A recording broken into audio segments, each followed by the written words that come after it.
President of the General Assembly, distinguished heads of state and government, Secretary General and Excellencies, we gather here at a very important moment. World leaders have agreed a pact for the future, which charts a way forward to meet the challenges facing us as a global community.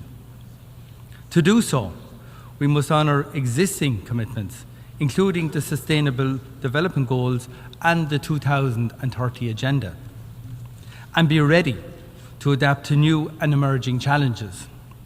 It requires us to address the interlocking crises of climate change, conflict, hunger, injustice, and underdevelopment. And it requires us to protect the means to achieve progress. For generations, the multilateral system, with the UN Charter at its heart, has driven our best advances. I believe we have a shared responsibility to bring about a world in which each of us can thrive in safety, dignity, and peace. We are accountable to those who will follow us, and accountable to each other to uphold the UN Charter, to stand up for international law, to ensure the peaceful settlement of disputes, to defend the universal and indivisible nature of human rights, and to pass on to the next generation a functioning multilateral system. Mr. President, the rules-based international order and the international human rights system are our greatest assets in achieving and sustaining peace. Human rights provide a common binding framework. We believe every state has a duty to support and strengthen the international human rights regime and to defend it where it is challenged. That is why Ireland is seeking membership of the Human Rights Council for the period 2027 to 2029. We are doing so because we deeply are committed to human rights. We wish to further contribute to the UN human rights system and the valuable work of the Human Rights Council. We hope that we can count on the support of many of you in this room here today who share our belief in the values and principles we have collectively established.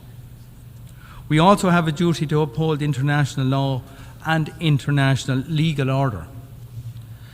Ireland is fully committed to supporting the essential work of the International Court of Justice and calls on all states to abide by its rulings. Ireland is also wholly committed to the international criminal justice system. The International Criminal Court is a cornerstone of that system and must be allowed to pursue its mandate without fear or favour. We strongly condemn all attempts to intimidate or threaten the ICC, its officials, or those cooperating with the court. There can be no impunity for the most serious crimes of international concern.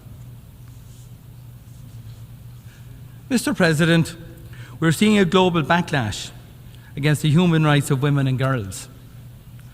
The gender persecution in Afghanistan stands out for its cruelty and must be denounced. In too many parts of our world, we see hard-won progress threatened and even reversed. We cannot accept this. Our commitment to gender equality must be non-negotiable.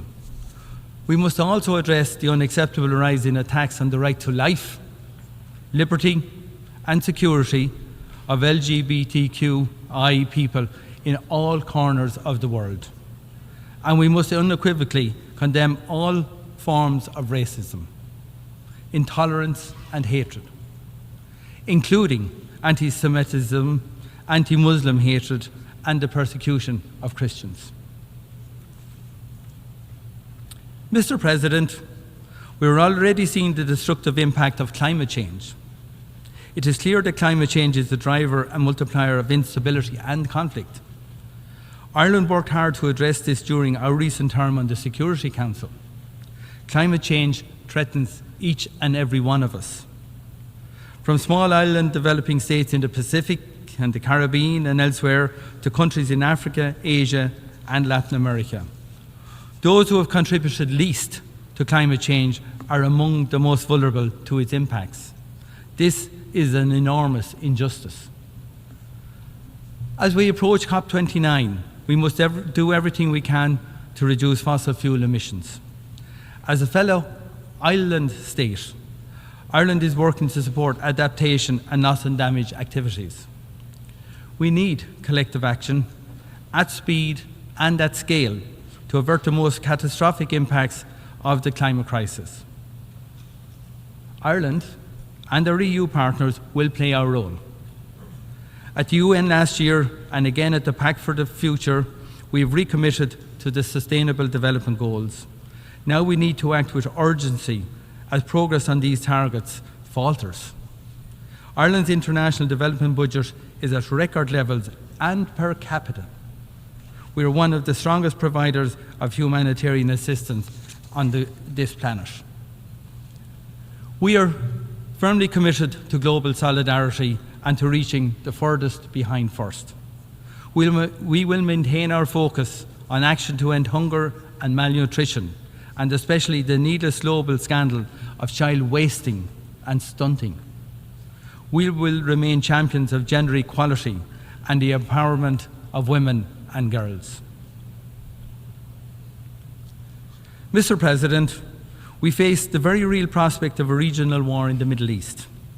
I am deeply concerned at the spiralling violence and the situation in Lebanon. Hezbollah has long been a malign actor in the Lebanon and in the region. We have consistently condemned its attacks. But massive and ongoing Israeli airstrikes on densely populated areas are causing indiscriminate death of civilians and destruction on a vast scale. Hundreds of thousands have been forced to flee. A ground war would be truly catastrophic. All parties to conflict have an obligation to abide by the international humanitarian law. There can be no exceptions. I call on all parties to immediately de-escalate, to step back from the brink, and to exercise restraint. And I call on all states that have influence, including Iran, to use it constructively. We need to create the space for political and diplomatic solutions and to ensure urgent humanitarian assistance can get to those in desperate need. The violence must stop now. Mr. President, the scale of death and destruction and human misery in Gaza is truly horrific and completely unacceptable. Ireland has consistently condemned Hamas for its heinous attacks in Israel on the 7th of October. The taking of hostages is unconscionable. However, Israel's response has been and is completely disproportionate. We need an immediate ceasefire and hostage deal, followed by a massive surge of humanitarian aid into Gaza. Instead, we are seeing an alarming escalation of the conflict in the West Bank and now in Lebanon. The violence and killing must stop.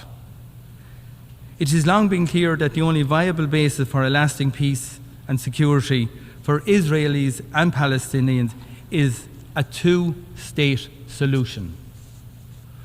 The recent adoption by the General Assembly of a resolution on the advisory opinion of the International Court of Justice is a step in the right direction. The international community must now act to implement it. Ireland supports the global initiative launched last week here in New York to support the two-state solution. I encourage states to join in this shared effort.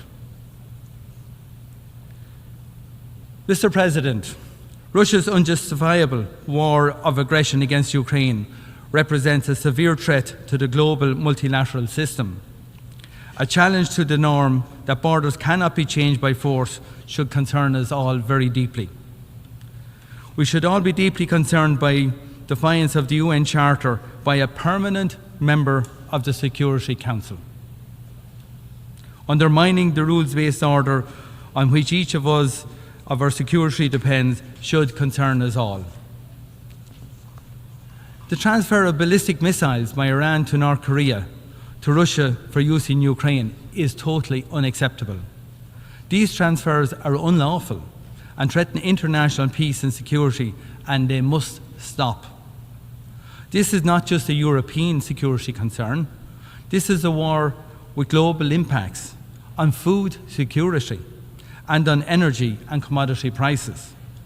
Too often, it is those who are least able to respond who suffer the most. And it is a colonial war about annexing the territory and destroying the identity of a United Nations member state. That is why Ireland is committed to holding Russia accountable for its actions and to bringing about a comprehensive, just and lasting peace in Ukraine. As the global community reaffirmed at the first summit on peace in Ukraine, the UN Charter can and must serve as the basis to achieve that peace. It is shocking that Russia has threatened the use of nuclear power in this conflict. The mere possession of nuclear weapons brings the risk of human and environmental disaster. That is why Ireland will propose a resolution to this General Assembly to further our collective scientific understanding of the dangers of these weapons. I urge all countries to join in this resolution. We cannot allow a new nuclear arms race. We must also act to prevent another arms race for weapons beyond human control, and to do so urgently, given the pace of technological development. Ireland supports the Secretary-General's call to conclude a treaty on autonomous weapon systems by the end of 2026. Mr. President, the Horn of Africa and the Sahel region are beset by multiple overlapping crises, from food insecurity, drought and flooding, to actual conflict. Addressing them means working for sustainable development and human rights. The situation in Sudan is appalling. 12 million people forced from their homes. Widespread reports of abuse against civilians, particularly against women and girls. 25 million people face crisis levels of hunger and are now facing famine. We need to see urgent action. We demand a ceasefire, humanitarian access, protection of civilians, and accountability for human rights abuses.